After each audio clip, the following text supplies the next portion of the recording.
ஊர் என்ன அப்படின்னு ஒரு 3 க்ளூ கொடுத்து எனக்கு கெஸ் பண்ண வைக்கணும். அதான் உங்க சேலஞ்ச். நம்ம ஸ்டேட்டோட சொர்க்க பூமின்னு சொல்லலாம். சொர்க்க பூமி. சொர்க்க பூமி நம்ம தமிழ்நாட்டுடைய சொர்க்க பூமி. கரெக்ட். ஓகே.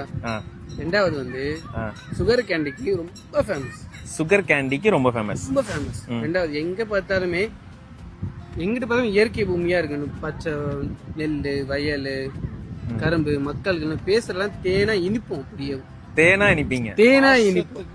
பாசத்துக்கு பஞ்சமே கிடையாது. எங்கிட்ட பார்த்தாலும் ஏரி, குளம், கால்வாய், கம்மாய், ஆறு எல்லாமே என்ஜாய் பண்ணலாம். தண்ணிக்கு பஞ்சம் இல்லாத ஊர். முக்கியமா இங்கிலாந்துல இருந்து ஒருத்தர பற வச்சு அவருக்காண்டி சொந்தமா சாமியா நாங்க இது பண்ணிட்டோம்.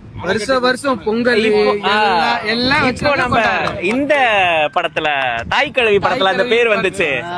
அந்த ஊர் தானே தாய் கிழவி படத்துல. ரெண்டாவது நம்ம சினிமா சைடுல முக்காவாசி பேர் இருந்தவங்க எல்லாமே நம்ம ஊர் சார்ந்தவங்க தான். இவ்வளவு இதாச்சு நீங்க சொல்றீங்கல்ல, அதனால நான் கெஸ் பண்ணல, எனக்கு தெரிஞ்சிருச்சு.